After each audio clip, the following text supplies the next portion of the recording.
ছোৱালীজনী নিৰুদ্দেশ হৈছিল জানিব পাৰিছোঁ। কেতিয়া নিৰুদ্দেশ হৈছিলে আৰু ঘটনাটো কেনেকৈ হৈছিলে আপোনালোকে কি গম পাইছে? হয়, মই মানে ৰাতিপুৱা আহি স্কুল ড্ৰেছ পিন্ধি মানে যেনে নৰ্মেল ডেইলি স্কুলত যায়, সি স্কুলত লৈ ওলালে। তাৰপাছত কি হ'ল, স্কুলৰ পৰা আহি স্কুলত ডাইৰেক্ট নোসোমাই সি তাৰ বান্ধৱীৰ ঘৰলৈ গ'ল। তাৰ পাছত সেই বান্ধৱীৰ ঘৰৰ পৰা সেই স্কুললৈ আহি শুনি পালোঁ এনেকৈ লগে লগে ওলাই দিলে। সি স্কুলৰ পৰা ওলাই তাৰ লগত বান্ধৱীও আছিলে। ইহঁতি দুজন কিবা এটা প্লেনিং কৰিছিলে যে সিহঁত ডিব্ৰুগড়লৈ যাব আৰু ডিব্ৰুগড়ৰ পৰা বেংগলোৰৰ পৰা কোনো এটা ল'ৰা আহি সিহঁতক লৈ যাব বুলি। তো এনেকৈ আমি গম পাই তাৰ পাছত আমি মোটামুটি গম পালোঁ 2 ঘণ্টামান পাছত। যি তাৰ লগত যে বান্ধৱীজন আছিল লগে লগে আমাক যদি খবৰ দিলে হয়, তিনিচুকীয়া আহি নাপালে হয়, আমি আধাতে ধৰিব পাৰিলোঁ হয়। তো সি একো কৰা নাই। তাৰ পাছত কি কৰিলোঁ, তাৰ নামটো মই IC ছাৰক দিলোঁ গুইজান হেৰিত থানাত।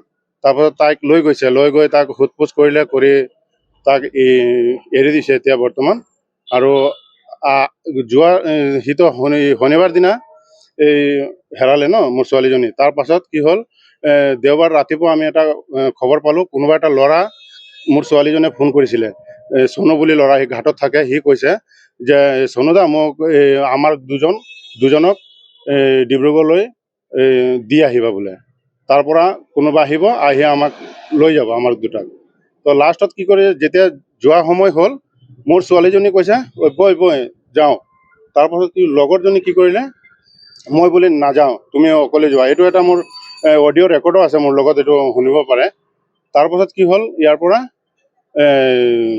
চনুকো হেৰি কৰিছে, থানালৈ লৈ গৈছিলে, ইয়াকো সোধ পোছ কৰি এৰিলে। এতিয়া মোৰ এইটোৱে আশা ৰাখিছোঁ, এতিয়া মই সদৰ থানাত আহিছোঁ কেছটো ৰেজিষ্টাৰ কৰিবলৈ, চাইন কৰিবলৈ। তেতিয়া আৰক্ষী বিষয়াক মই এইটোৱে মানে ক'ব বিচাৰিছোঁ যে মোৰ ছোৱালীজনীক একদম অতি সোনকালে মানে বিচাৰি যাতে মোক দিয়ে। আৰু এই চনু ল'ৰাটো আৰু নাতাশা দাস, ইহঁতক মানে ভালকৈ তদন্ত কৰি মানে বুজ লৈ মানে এটা, মই বিশেষকৈ ক'ব নাজানো, কেতিয়া মই মাইকত কথাও পতা নাই।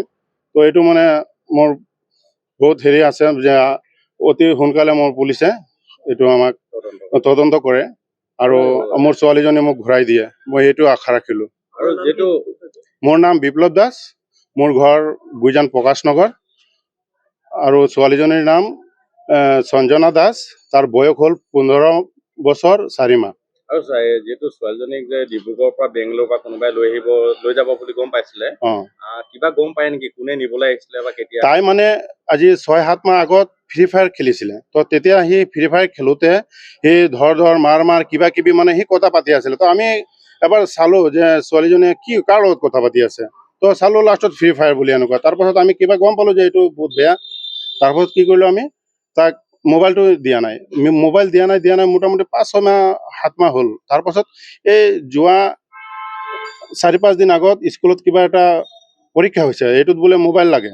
তো মোবাইল লৈ গৈছে। তো তাৰ পৰীক্ষা যিহেতু দিছে, গোটেই দিনটো তাৰ ওচৰত মোবাইলটো আছিলে চাগে, তাৰ লগত কণ্টেক্ট কৰিছে বা কিবা কিবি, এইটো গম নাপাওঁ মই বিশেষকৈ। আৰু তাৰ মানে কোনো দিন আমি গম নাপাওঁ ক'ৰবাত এনেকুৱা লিংক আছে বুলি বা কিবা কিবি। আৰু সি চনুক কেনেকৈ ফোন কৰিলে, এইটো মানে ভালকৈ মানে তদন্ত ল'ব লাগে। এই ল'ৰাটোৰ নাম কি আৰু ক'ৰ হয় জানে নেকি? সি গুইজান ঘাটত থাকে, তাৰ নাম চনু। সি কাঠমিস্ত্ৰী কাম কৰে, তাৰ দেউতাৰ নাম ভৰত। আৰু যোনটো ল'ৰাই নিব আহিছে বুলি কৈছিলে বেংগলোৰৰ পৰা, সি কৈছে তো মানে বেংগলোৰৰ পৰা সি ডিব্ৰুগড়লৈ আহিব আৰু ডিব্ৰুগড়ৰ পৰা তাইক লৈ যাব। আৰু চনুক কৈছিলে তুমি গৈ মোৰ ছোৱালী কৈছে যে চনুদা তুমি মোক ডিব্ৰুগড় এৰি আহিবা। মই ঘৰৰ পৰা সি কৈছে, চনুকৈ ডাইৰেক্ট কৈছে যে চনুদা মই ঘৰৰ পৰা টকা পইচা ধন ওলাই লৈ আনিলোঁ, তোমাক টকা অকণ চিন্তা কৰিব নালাগে, তুমি খালি আহা আৰু আহি তুমি মোক খালি ডিব্ৰুগড় থৈ আহিবা।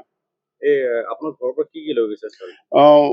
সোণ লৈ গৈছে আৰু টকা অকণমান মানে 2000 টকামান লগভগ লৈ গৈছে। আৰু সোণৰ বস্তু লৈ গৈছে, সোণৰ বস্তু প্ৰায় 1,20,30,000 টকামান হ'ব। বেংগলোৰৰ যোনটো ল'ৰাই নিব আহিছিলে, ল'ৰাটোৰ ঘৰ ক'ৰ নাম জানে? নাম মানে এনেতো গলুগিৰি বুলি আমি শুনি পাইছোঁ, তাৰ এটা ফটো আমি পালোঁ, বাকী তাৰ নম্বৰ একো পোৱা নাই। আৰু সি বিহাৰত থকা ল'ৰা আৰু বেংগলোৰ কাম কৰে বুলি কৈছে, ইমানেই আমি গম পাওঁ আৰু গম নাপাওঁ। যিকোনো খবৰৰ বাবে যোগাযোগ কৰক 7099017330 লগতে 7099017110 নম্বৰত।